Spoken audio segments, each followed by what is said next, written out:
Boa noite, irmãos, irmãs, amigos, amigas que estão acompanhando aí o nosso estudo. Paz seja convosco. Estamos aqui para o nosso estudo do dia 14 de abril do ano 29. O que Jesus estava fazendo nesse dia. Tá? É um dia muito importante, é o dia da Páscoa. 14 de abril era o dia da Páscoa judaica. Como nós já estamos falando em todos os vídeos, estes acontecimentos acontecem exatamente no mesmo dia da semana. Então, 14 de abril, hoje é quinta-feira, e dia 14 de abril de 29 também uma quinta-feira, e nós vamos para os acontecimentos. Lembrando que na anterior Jesus tinha feito aquele discurso da sua morte, avisando, preparando todos para aquilo que iria acontecer, aquilo que estava programado a acontecer. E então os judeus rejeitam Jesus, termina-se a quarta-feira 13 e nós vamos começar então a quinta-feira. E na quinta-feira, Jesus então sai com seus discípulos e eles vão fazer os preparativos para a Páscoa. Os discípulos já estavam ali pensando aonde eles iriam se encontrar, então Jesus manda seus discípulos à cidade para que eles busquem um lugar para passarem a Páscoa. Então Jesus vai dizer que eles vão até a cidade, vão ver um homem com um cântaro de água, vão falar com ele, e esse homem vai ceder um cenáculo, uma parte superior da casa, aonde eles vão fazer a ceia. E Jesus, ao anoitecer, então, ele vai com os seus discípulos para comer a Páscoa. Para comer a Páscoa. Então, a primeira coisa que é importante a gente pensar é que Páscoa e ceia do Senhor são dois momentos. Jesus fala para os seus discípulos: eu quis muito comer essa Páscoa com vocês. Por quê? Porque aquela Páscoa, Jesus já havia comido a Páscoa com os discípulos, seria mais uma Páscoa. Jesus sabia que era a última Páscoa. Por isso que ele falou: eu quis tanto comer. Durante a Páscoa, a ceia da Páscoa, a refeição pascual, Jesus então ele vai fazer a ceia. Ele vai preparar a ceia e vai fazer a ceia. Esse é um outro momento. Um outro momento. E durante a ceia, a Páscoa, o jantar pascal, onde se comia o cordeiro assado, ervas finas, pães ázimos, pães sem fermento. Então, nesse momento, Jesus vai falar da traição. Ele vai dizer: eis que um de vocês vai me trair. E os evangelhos vão contar essa passagem, vão dizer que, inclusive Pedro, vai cutucar, porque vai falar com João, que está do lado de Jesus, encostado em seu ombro, e vai dizer, pergunta para ele quem é. E Jesus vai dizer: olha, é aquele que eu que coloca comigo a mão no prato, que está comendo comigo. E aí, nenhum evangelho vai dizer, o Judas vai perguntar se é ele, Jesus vai dizer: é você. O importante disso, a gente frisar, é que depois, com o desenrolar dos acontecimentos, a gente percebe que os discípulos, os 11, não percebem, porque Jesus manda Judas. Ele fala: Judas, aquilo que tu tem que fazer, faça-o logo. E Judas sai. Então, alguns autores vão entender que os discípulos não entenderam. E entenderam que Jesus mandou Judas fazer alguma coisa. E Judas foi. E Judas não vai estar no final, lá quando eles vão para o Getsemane, Judas não vai estar lá com eles. Mas nesse ponto, Jesus vai fazer algo que nos chama muita atenção, que é algo que é muito importante para nós até hoje como igreja, que é o momento da ceia. Então Jesus, no momento em que eles comeram, que eles terminaram de comer, Jesus toma o pão. E aqui eu costumo dizer que os discípulos podem ter pensado: o que está acontecendo? Porque nós já comemos. Mas Jesus toma o pão, reparte, manda que cada um dê um pedaço para si, inclusive Judas estava na ceia, Judas não tinha saído ainda, e Jesus fala: esse é o meu corpo, que é dado por vós. Isso Jesus está falando por conta do discurso de João 6, quando o discurso duro de Jesus, que fez com que todos, inclusive aqueles 70 discípulos que andavam com Jesus, também fossem embora e só ficassem os 12, só ficassem os 12, aquele discurso, Jesus falou, aquele que não comer da minha carne e beber do meu sangue não tem parte comigo. Então lá na ceia, aqueles que permaneceram, Jesus toma o pão e diz, este é o meu corpo que é dado por vós.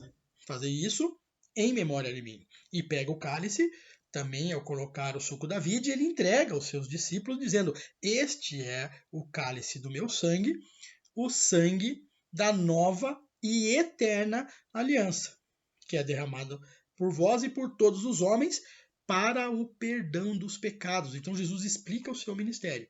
Isso vai acontecer para o perdão dos pecados. Ou seja, eu vou, era o que Jesus estava dizendo, eu vou ser sacrificado como cordeiro puro. Porém, esse sacrifício não necessita mais de sacrifícios, ele vai limpar todo o pecado, né? E ele diz uma frase muito importante, fazer isso até que eu venha. É uma ordenança para fazermos até que Jesus volte. E ele vai voltar. Ele vai voltar. Por causa da pandemia, por causa das guerras, que nós estamos vendo aí a guerra entre Rússia e Ucrânia, um mundo com rumores de guerras, fulano vai defender, fulano vai entrar na guerra. E isso Jesus falou lá, que a gente viu no discurso escatológico, que iria acontecer. E isso está acontecendo hoje nos nossos dias, nós estamos vendo isso. Fala-se de pestes, fala-se de guerras, rumores de guerras, mas ainda não é o fim. E Jesus fala, fazer isso até que eu venha, ou seja, continue trabalhando, continue fazendo, continue buscando até que eu venha. Eu vou vir. Eu vou vir. É isso que ele está dizendo. E aí ali a gente vê algumas coisas importantes, porque existe uma discussão entre os discípulos que já havia naquele dia, daquele caso do menino possesso, que os discípulos tentaram expulsar e não conseguiram. Jesus tinha ido com Pedro, Tiago e João ao Monte da Transfiguração. Quando Jesus desce, está lá a multidão, o menino ainda está possesso pelo demônio, e o pai pedindo, e falou, os seus discípulos não conseguiram, então Jesus vai lá e expulsa os demônios. Naquele dia, os discípulos estavam discutindo quem era o maior. Quem entre nós é o maior? Quem entre nós é o preferido do mestre? Quem entre nós é o sucessor do mestre, vamos dizer assim, né? E então Jesus vai fazer o discurso de quem é o maior. Aquele que é o maior, seja o que sirva a todos, seja o servo, né? Seja o servo. E aí Jesus vai ensinar de uma forma extraordinária. Porque Jesus ele não só falou, ensinou verbalmente, ele vai ensinar praticamente. O que ele vai fazer? Ele vai tirar a sua veste ali maior, vai se cingir com uma toalha e vai lavar os pés dos discípulos. Ele vai mostrar ele sendo o mestre, ele sendo o rabi, ele sendo o filho de Deus, ele sendo aquele que vai tirar todo o pecado do mundo, ele sendo aquele que vai ressuscitar e vai ser a primícia daqueles que morreram e ressuscitaram, ele vai lavar o pé dos seus discípulos. Lembrando, na tradição judaica, quem lavava os pés dos discípulos era o menor servo da casa. Aquele que tinha acabado de ser colocado na casa, que foi comprado, que era naquela época existiam escravos, então aquele menor servo era aquele que quando chegava alguém para visitar a casa, lavava os pés dessa pessoa. Né? E Jesus vai fazer isso. A ponto de Pedro falar, não, meu pé o senhor não vai lavar de jeito nenhum. E Jesus fala, se eu não lavar teu pé, você não tem parte comigo. Pedro fala, então lava o corpo inteiro. Né? Esse era Pedro. E Jesus fala, não tem necessidade, aquele que está limpo não precisa ser lavado tudo, somente os pés. Né? Então Jesus vai fazer isso. E aí, Jesus vai, quando ele fala toda essa questão, porque ele tinha feito o discurso da morte, e agora ele está fazendo a Páscoa, Pedro vai dizer, olha, Senhor, eu estou disposto, se o Senhor for preso, eu estou disposto a ir até a morte, né? Como o Senhor, é nesse dia, nessa quinta-feira 14, que acontece isso. E Jesus vai dizer, Pedro, né? Quando o galo cantar, você vai ter me negado 3 vezes. E eu fico pensando nessa frase que Jesus disse para Pedro, né? Será que Pedro não lembrou dessa frase depois que a gente vai ver os acontecimentos que vão acontecer no dia 15, que é a sexta-feira, né? E aí o Jesus vai fazer um discurso de despedida, ele vai fazer 2 momentos, um discurso de despedida e depois um discurso de conforto para os seus discípulos. nessa mesma noite.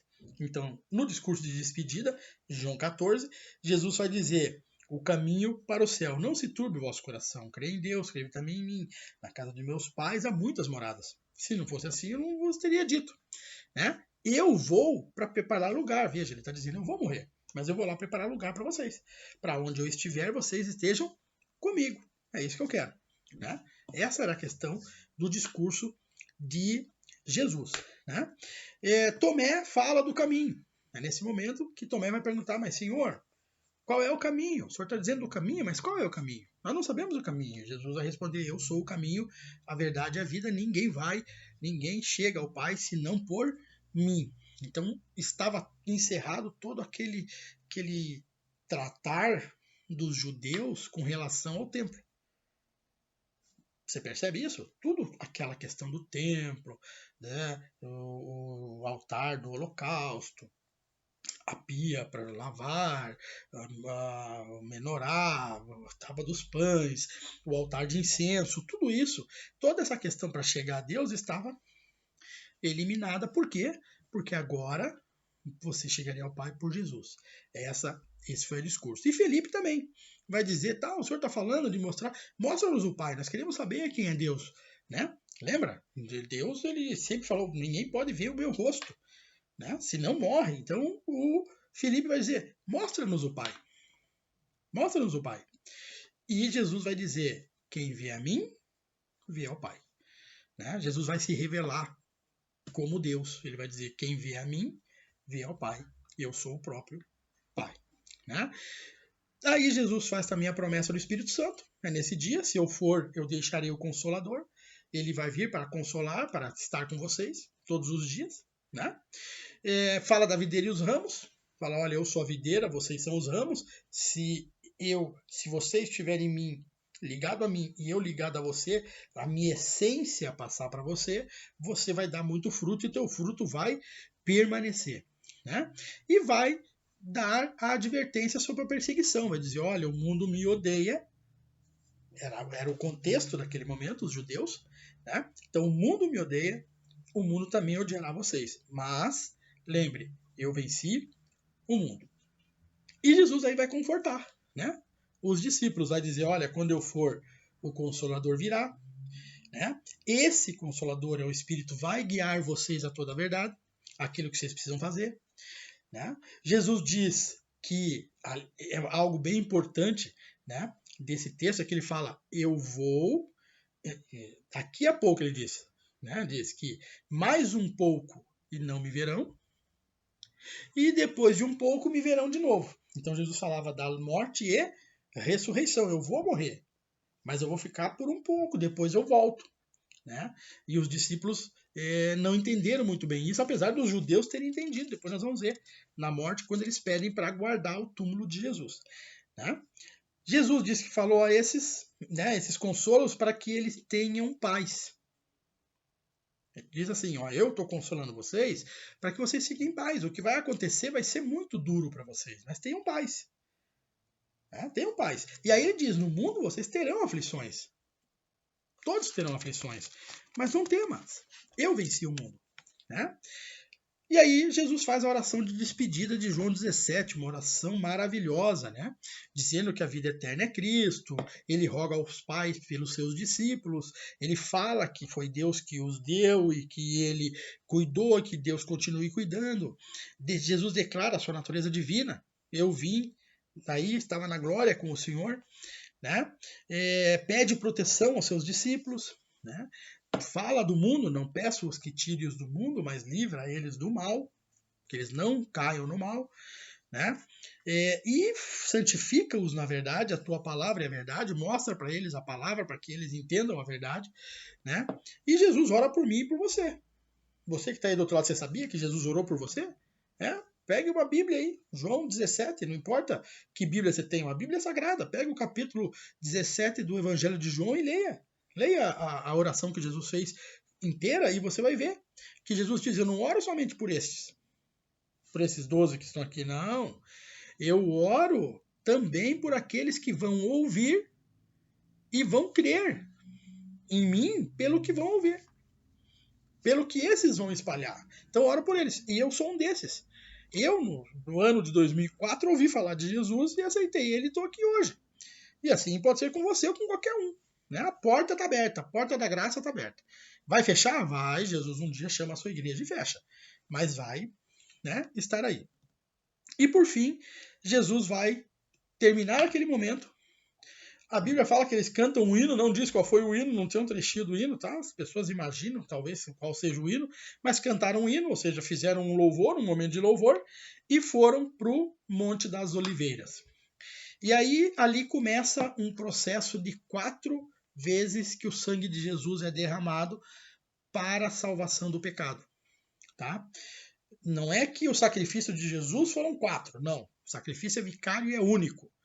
Mas 4 vezes Jesus derramou o seu sangue por mim e por você. A primeira é nesse. Jesus chega, chama os seus discípulos, falam, vamos permanecer em oração. A noite vai ser dura, vai ser difícil. Jesus já sabia o que ia acontecer. E então ele chama os seus 3 discípulos que normalmente acompanham ele nos momentos mais difíceis, nos momentos mais, mais impactantes. Jesus vai chamar esses 3, Pedro, Tiago e João. Foi assim no Monte da Transfiguração, foi assim na ressurreição da filha do Jairo, e foi assim aqui no Getsemane. Ele chama esses 3, se distanciam dos outros, né? 11, lembre, Judas já não estava, Judas já tinha ido entregar Jesus. Judas tinha saído, Jesus tinha dito, o que você tem que fazer, faça-o logo, ele já tinha saído. Né? E só estavam os 11. Então 3 foram lá com Jesus, ficaram 8 ali orando, e os 3 foram para lá. E lá Jesus chega e abre o jogo para eles. Eu estou angustiado até a alma. Vai ser muito difícil. Tá? O que vai acontecer agora. Então permaneçam em oração comigo. Se distancia uma distância deles e lá ele ora ao Pai. Pai, se possível, passa de mim esse cálice. Mas não seja feita a minha vontade, e sim a sua. E ali Jesus vai, o Evangelho de Lucas, que era médico, ele vai dizer de algo muito forte, que a emoção, a angústia era tão grande que Jesus suou sangue. E ali diz que o sangue do suor dele virou sangue e chegou a escorrer no chão. Então é a primeira vez que Jesus derrama o seu sangue por mim e por você naquele momento. E isso tem um significado muito importante. Muito importante. Por quê? Porque é o sangue da obediência. É o sangue da obediência. Porque lá em Adão, Deus falou para ele, não coma do fruto. E ele desobedeceu. E por conta da desobediência dele, todos passam pela morte, inclusive Jesus ia passar pela morte de cruz. Inclusive Jesus ia passar pela morte de cruz. E ele vai derramar o seu sangue pela obediência. Pai, se possível, passa de mim esse cálice, mas não seja feita a minha vontade, sim a sua. A desobediência de Adão está sendo feita agora a obediência de Jesus. E ele foi até o fim. Né? Em seguida, ele vai lá, vê a primeira vez que os discípulos estão dormindo, volta, vê a segunda vez, depois eles se levantam e vão ao encontro de Judas, que agora vem com um beijo no rosto, trai. Jesus fala isso, com um beijo você traz um filho do homem. E Jesus é preso e vai ser levado à casa do Anás, que é sogro do sumo sacerdote Caifás. Então, o primeiro lugar que levam Jesus é para a casa de Anás. E aí vai começar a sexta-feira, um momento mais crítico, um momento mais doloroso, um momento mais forte desse estudo. Esses 2 dias, quinta e sexta, por isso são um pouco mais extenso aí o estudo, mas é importante. Tá? Deus te abençoe, que o Senhor Jesus Cristo nesse dia mostre para você, que você entenda o tamanho do sacrifício, o tamanho da luta, o tamanho da condição que Jesus teve que levar para que você pudesse escolher ser salvo. A escolha é sua, mas que você pudesse escolher. Que Deus te abençoe, te guarde, cuide de você e que você seja grandemente e poderosamente abençoado em nome de Jesus. E até o próximo vídeo. Deus te abençoe.